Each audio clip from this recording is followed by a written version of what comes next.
Good evening, everyone. Welcome to St. Sarkis Church.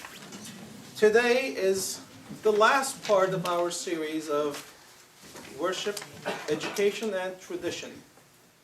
Today the speaker is my professor, Professor Martone. She has been here before. I'm sure most of you remember her. But let me remind you who she is. She recently retired as an associate professor of moral theology at St. John's University. She has taught healthcare ethics for many years on both graduate and undergraduate levels, as well as courses in fundamental moral theology, feminist ethics, gender and social justice, sexuality, and business ethics. For 7 years, she has represented the Holy See at the United Nations on women's issues. She has also served on various hospital ethics committees. In 2002, she was the recipient of the NEH Grant on Justice, Equality, and the Challenge of Disability. In 2007, she was one of the 2 recipients of a fellowship on disability ethics at Weill Cornell Medical College and the Hospital of Special Surgery. She is the author of numerous articles and also the book named Over the Waterfall, which she presented here 2 years ago. Now, this is her 3rd presentation here at St. Sarkis Church, and before we invite her for the 4th presentation, I hear that she will run for the parish council. So, they're just rumors. Professor Martone, welcome back to St. Sarkis Church. It's a pleasure to have you. Please, it's all yours.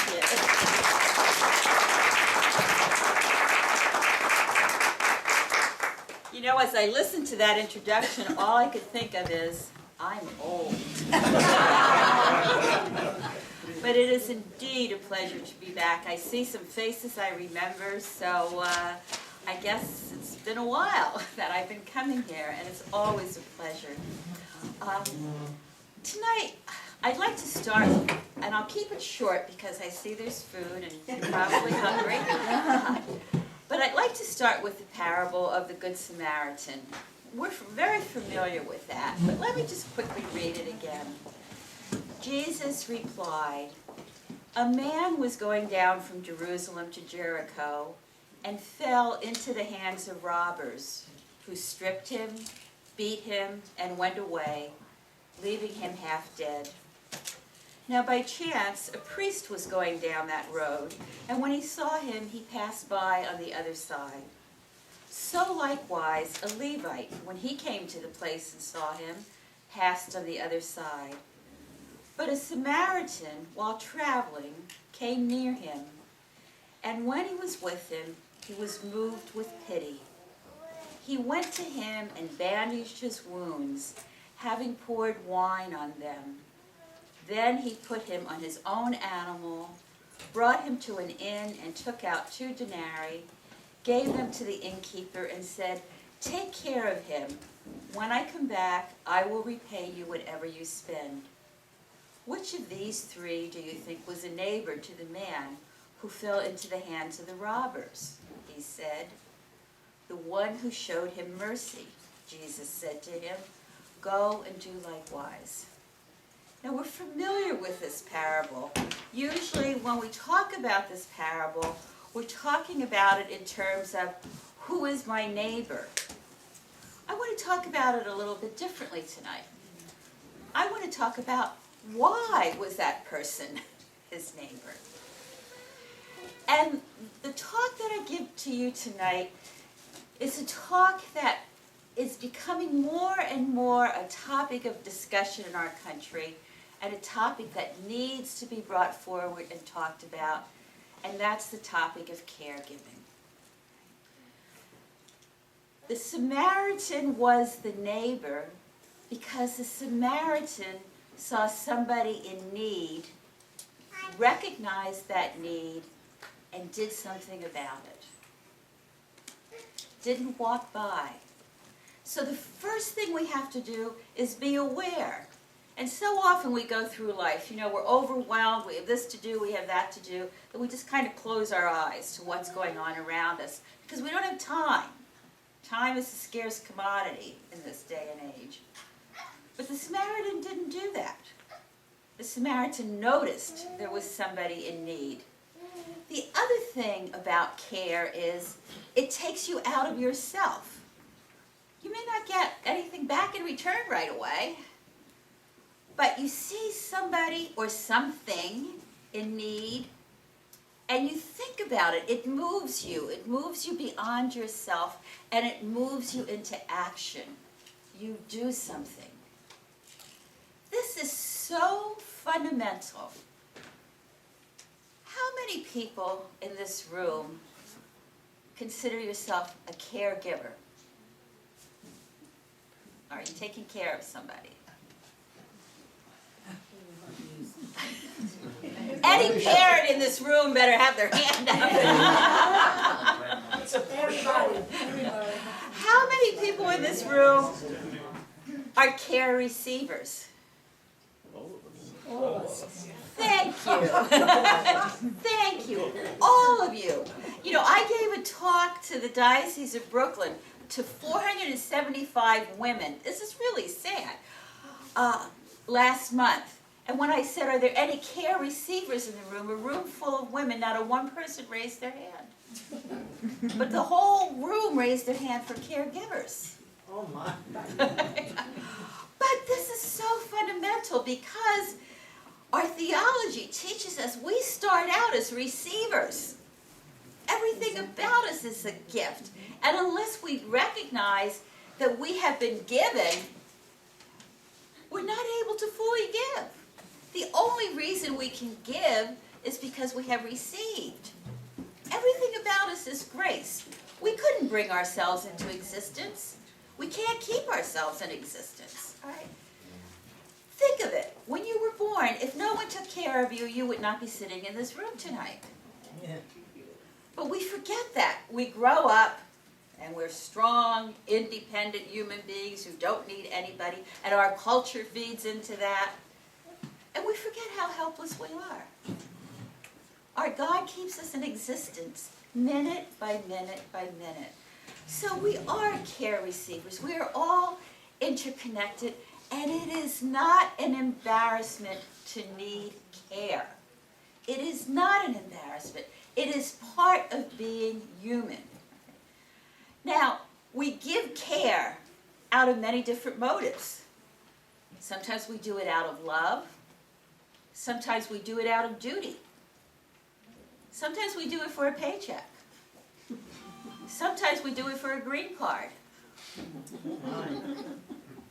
People give care for many different reasons. However, and this is important, even when we do it out of love, it doesn't mean it's easy. In fact, I want to say that unless we have the support that we need, caregiving work can be so burdensome that we can actually stop loving. Think of the person who's taking care of the Alzheimer's spouse. You can actually get to the point where it becomes really hard to love that person because they're driving you crazy. It is work. It is hard work. It's not recognized in many cases as work. Right?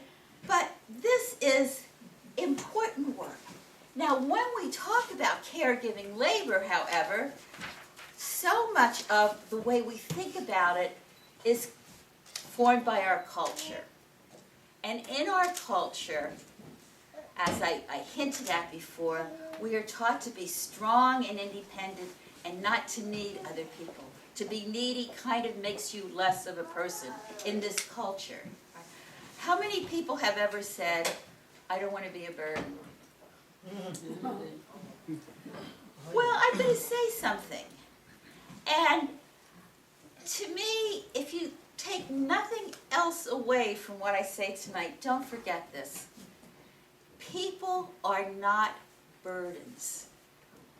When there are not sufficient resources available, the work of caregiving can become burdensome. But it is not the person who is the burden. It's the work that's involved in caring for that person that can be burdensome, which means we need lots of support to do this work. All right. We also, now let's get back to the story of the Good Samaritan again. So you have the Good Samaritan, he took care of this guy who he saw on the side of the road, and now he goes down the road, and there's somebody else on the side of the road. Same robbers got to him. So he picks him up, puts him on his animal, takes him to the inn, takes care of him, goes a little bit further, finds somebody else. Keeps finding these people by the side of the road. And sometimes, isn't this what happens to us? We just become so overwhelmed with people who need care that we have to prioritize in some way. Well, who do I go to first? Who needs my help? In some of the literature, too, this is sometimes referred to as the particular and the generalized other. So in other words, all right, as a mother, all right, my primary responsibility, my caregiving activities, are towards my children. I know there's a lot of people in this world who are needy, right? But I need to take care of the particular ones that I am personally responsible for. That doesn't mean I don't have to do something out there with the other people, right? However, we have to think about, how am I going to do this? I remember once I went to a talk that Coretta Scott King gave, and I remember her saying, I was into civil rights before Martin, but somebody had to take care of the kids. So Martin could go out and get a holiday, and Coretta had to take care of the kids. And culturally, when I say caregiving work is very culturally conditioned, in every culture in the world, it is usually the women who are the primary caregivers. The men, all right, give care by earning the paycheck, but that's a different kind of care than the hands-on care and the changing diaper care and the throwing up, cleaning up care, which is the hands-on type of care. We need adequate resources to do this. We don't think about caregiving systematically. And if you look at it, in practically every culture, it's the least well-off who do the work of caregiving. The slaves, the servants, the women, right? Because there's some strange reason where we tend to think that working with the body lowers the value of the work. And think about that. We appreciate people who use their brains more than we appreciate people who take care of bodies. Just look at a hospital setup. The physician gives the orders, the RN sits at the desk, the LPN does the meds and the tube feedings, and the CNA cleans the body, turns the body, powders the body, oils the body, takes care of the body. We value brain work. And is there really anything intrinsic in brain work that makes it more important than body work? Not if you need somebody to help you with body work, there isn't. You know, anybody read the book Tuesdays with Morrie? You know, I may have said this before here, but there's a line in Tuesdays with Morrie that says the day he feared the most was the day when he couldn't wipe his own behind. And I always say that is not the thing to fear the most. The thing to fear the most is that when that day comes, there won't be anybody there to do it for you. Oh. That's the thing to fear the most, right? But we don't like to talk about the body stuff, you know? But as we age, if we become disabled, when we're little, we need help with the body work. And trust me, if there's nobody there to help you with the body work when you can't do it yourself, you don't care how good they are at figuring out equations. You know, you need somebody there to help you. Right? I am valued more as a professor with a PhD than I am as a mother. Oh, yeah. But why? You know? I tell you, the years that I worked the hardest in my life are the years I didn't get a paycheck. Because I was a full-time mother. Yeah.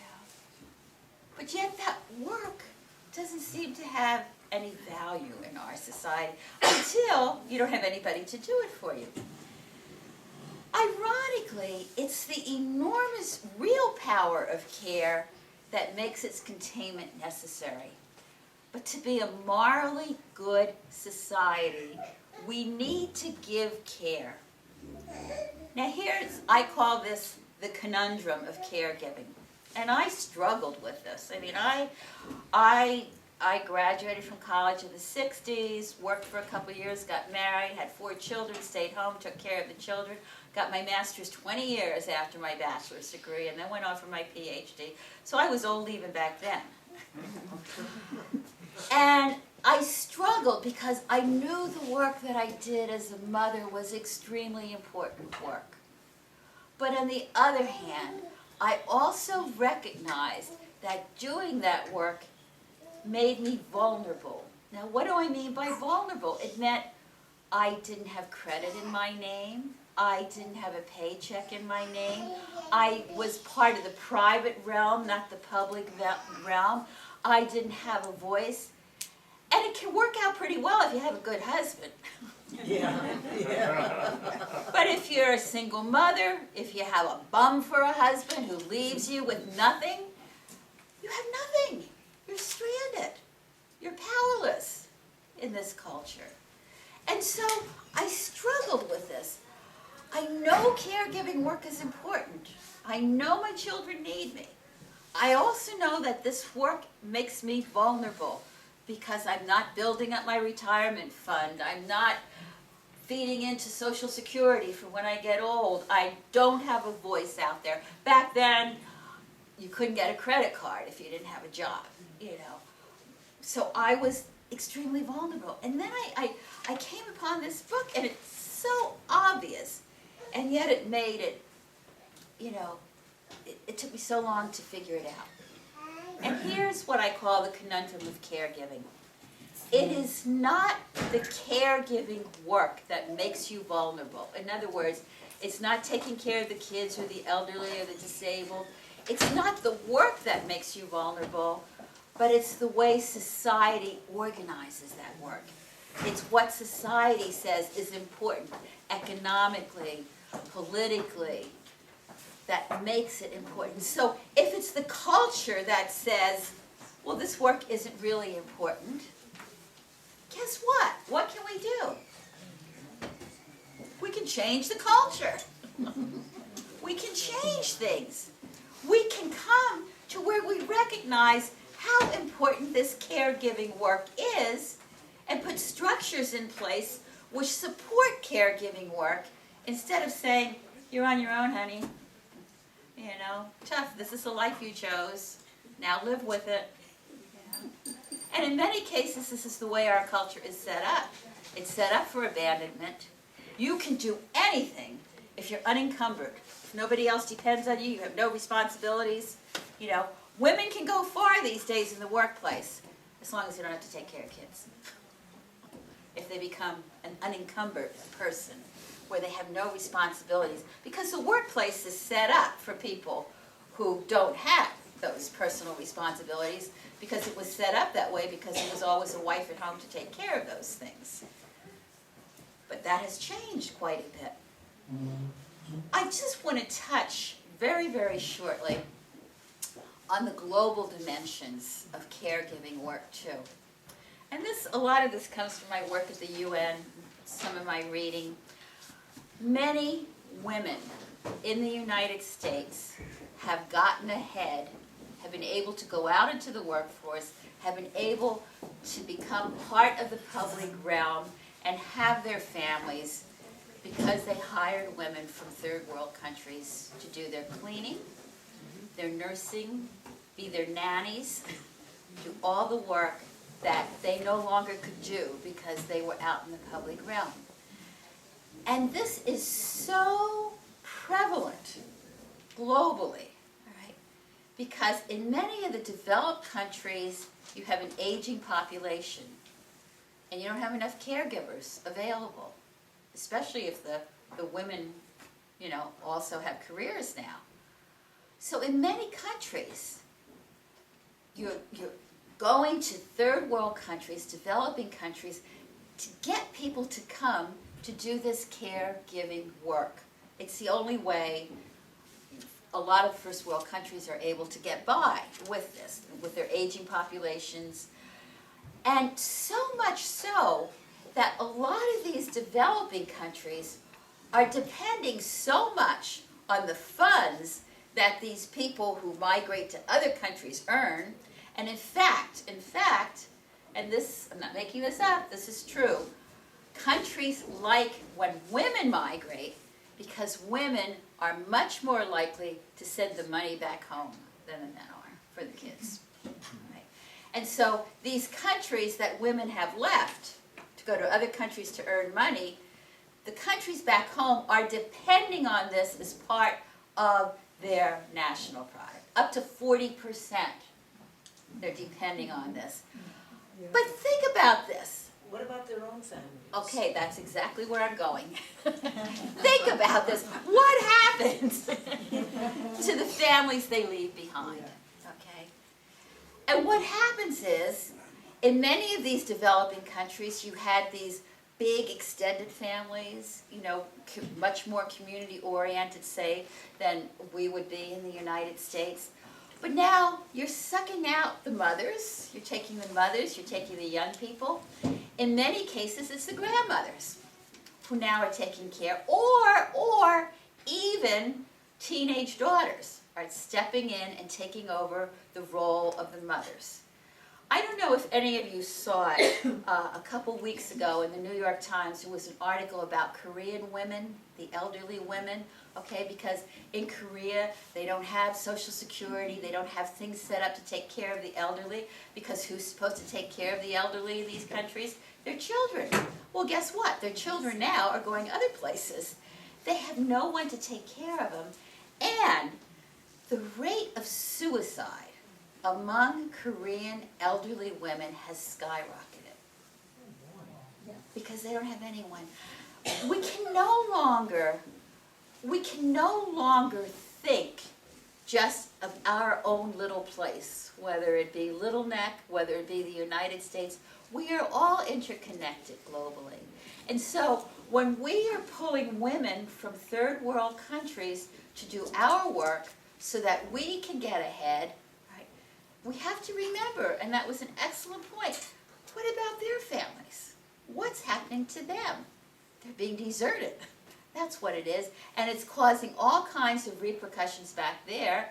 And the governments of these countries don't want the women to come home because they need the money that the women are sending to keep the company going, the country going. Right? So the connections are there. But, so taking all of these things, but as I said, if caregiving labor is organized culturally, let's change it. Now, how we have to begin to think of new ways to do this, and we haven't worked it out. We haven't worked it out yet, but we have to begin to think of webs of relationship. How can we support each other?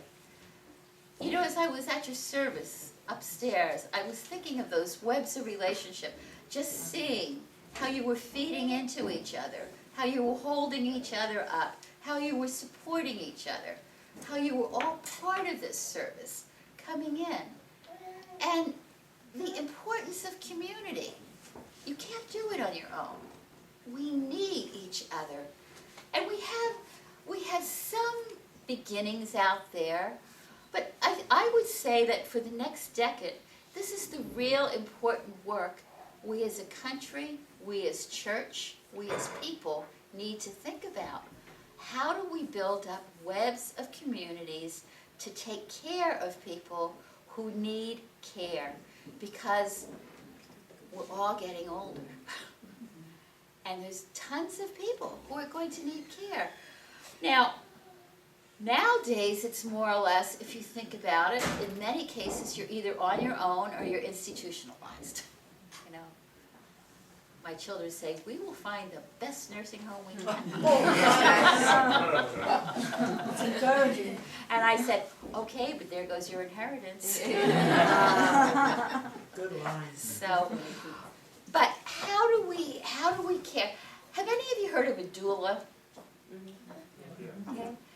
Okay, I'm just going to throw out some ideas, some beginnings of things. A doula is a person who takes care of a pregnant woman. Right. And after the baby is born, takes care of the mother. Now this is something we have to think about, and this is something I've been doing a lot of thinking about, and I'm trying to work up a grant to start some kind of program.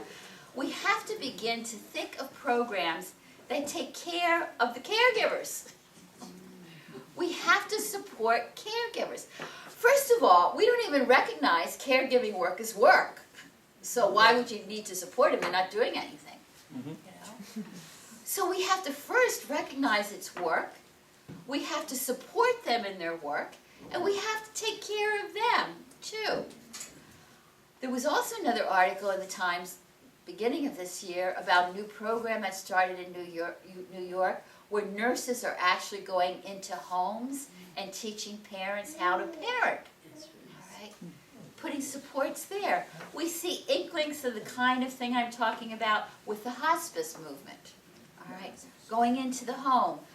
There's some communities that have day programs for the elderly, so that the elderly who might need some assistance are still able to live at home, but can go to a day program so that the family has some time, or if there's nobody at home during the day, if they're out working, that the person is taken care of.